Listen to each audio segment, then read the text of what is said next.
Let's begin what's trending with reactions trailing President Bola Ahmed Tinubu's declaration of a state of emergency in Rivers State following the political crisis rocking the state. Well, on Tuesday, the president, during a nationwide broadcast, suspended the governor of the state, Suspends Fubara, his deputy, Ngozi Odu, and all members of the Rivers State House of Assembly for an initial period of 6 months.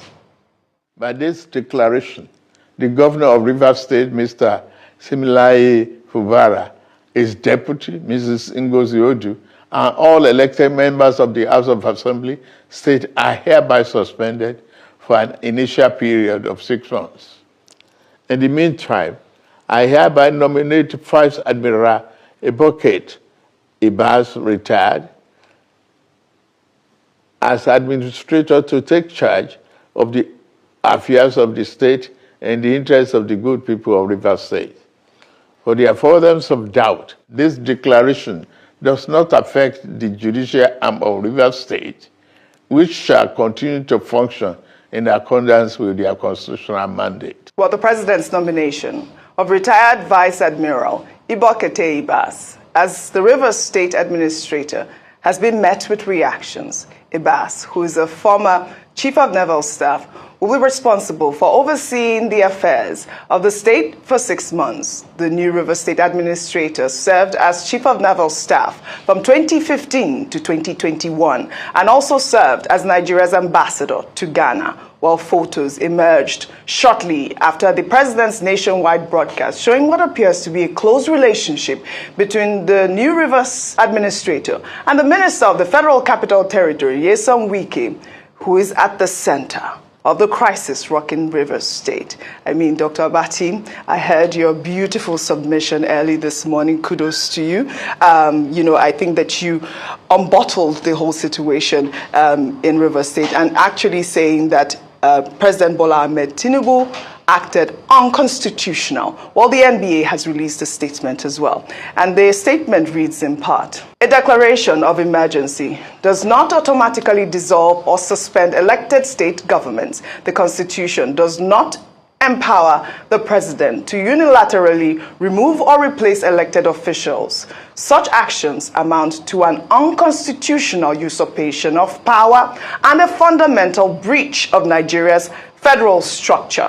The NBA firmly asserts that the situation in Rivers State, though politically tense, does not meet the constitutional threshold for the removal of elected officials. For a state of emergency to be declared, Section 305 of the Constitution outlines specific conditions, and I'll read them. It includes 1. War or external aggression against Nigeria. 2. Imminent danger of invasion of war. 3. A breakdown of public order and safety to such an extent that ordinary legal measures are insufficient. 4. A clear danger to Nigeria's existence. 5. Occurrence of any disaster or natural calamity affecting a state or a part of it. 6. Such other public danger that constitutes a threat to the Federation. Well, the NBA questions whether the political crisis in Rivers State has reached the level of a complete breakdown of law and order, warranting the removal of the governor and his administration. Well, reactions have trailed, and I'll take Atiku Abubakar's tweet. In a lengthy tweet, Atiku wrote on X, "The declaration of a state of emergency in Rivers State reeks of political manipulation and outright bad faith. Anyone paying attention to the unfolding crisis knows that Bola Tinubu has been a vested partisan actor in the political turmoil engulfing Rivers. His blatant refusal or calculated negligence in preventing this escalation is nothing short of disgraceful. Beyond the political scheming in Rivers, the brazen security breaches that led to the condemnable destruction of national infrastructure in the state land squarely on the president's desk.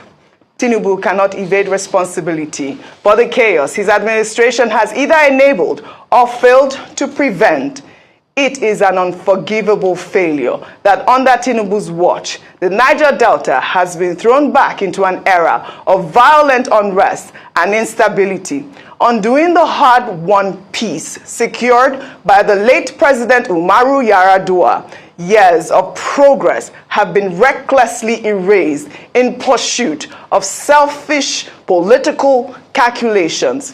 If federal infrastructure in rivers has been compromised, the president bears full responsibility, punishing the people of Rivers State just to serve the political gamesmanship between the governor and Tinubu's enablers in the federal government is nothing less than an assault on democracy and must be condemned in the strongest terms. An assault on democracy, Ayo. That is how Atiku Abubakar has termed this unconstitutional declaration of a state of emergency in Rivers State. Well, before I come to you guys, another reaction that trailed Tinubu's declaration of a state of emergency in Rivers State is a 2013 video of former President Goodluck Jonathan when he declared a state of emergency in 3 northeastern states, Adamawa, Borno, and Yobe, over worsening insecurity, well, according to former Attorney General of the Federation, Mohammed Bello Adoke. Jonathan did not suspend the governors of the states because it was unconstitutional.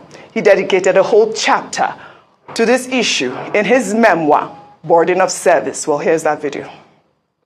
Following recent developments in the affected states, it has become necessary for government to take extraordinary measures to restore normalcy.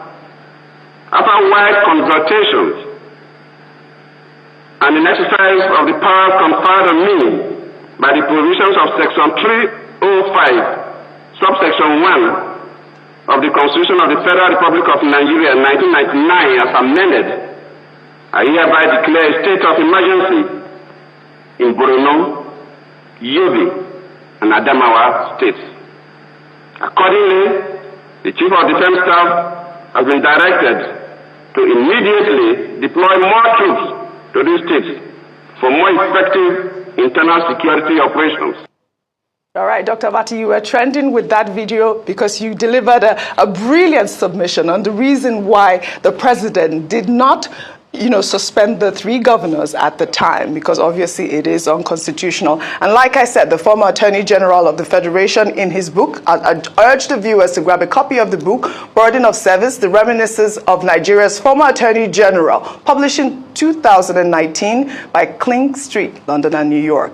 Well, a reaction followed that announcement, a declaration of emergency back in 2013. And this excerpt from the Daily Trust, according to President Bola Ahmed Tinubu at the time, if we can pull up that excerpt from Daily Trust, Tinubu, who was a former Lagos state governor, had said in that excerpt that the imposition of emergency rule in 3 states is a dangerous trend to the art of governance and a deliberate ploy to subvert constitutional democracy.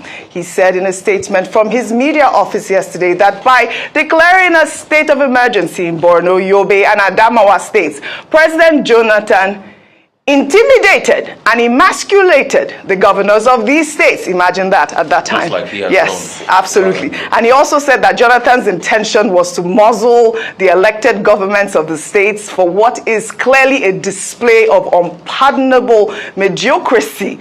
And guess what? Diabolic partisanship geared towards 2015. Just like what is actually happening. And that's the conversation, Rufai, that this whole, suspension, removal of office, if you may call it, is geared towards, the 2027. It's politically motivated. Dr. Bati, you have said it's unconstitutional. Former Attorney General of the Federation has said it's unconstitutional. I mean, it's a huge conversation, and I feel like we're going to be here speaking. We're hoping that the President, the National Assembly, and the Attorney General of the Federation is listening to Nigerians, because this really is trampling on our democracy. let me just take this incident, because this is what the conversation is all about whether or not Governor Fubara acted properly before the suspension or removal, or whether or not it is Wike's fault. But you know that we saw a video of Governor Fubara threatening violence against members of the Rivers State House of Assembly if they proceeded with the impeachment, has surfaced online. Let's take a look at that video. I think that the governor made these remarks weeks ago during the inauguration of the state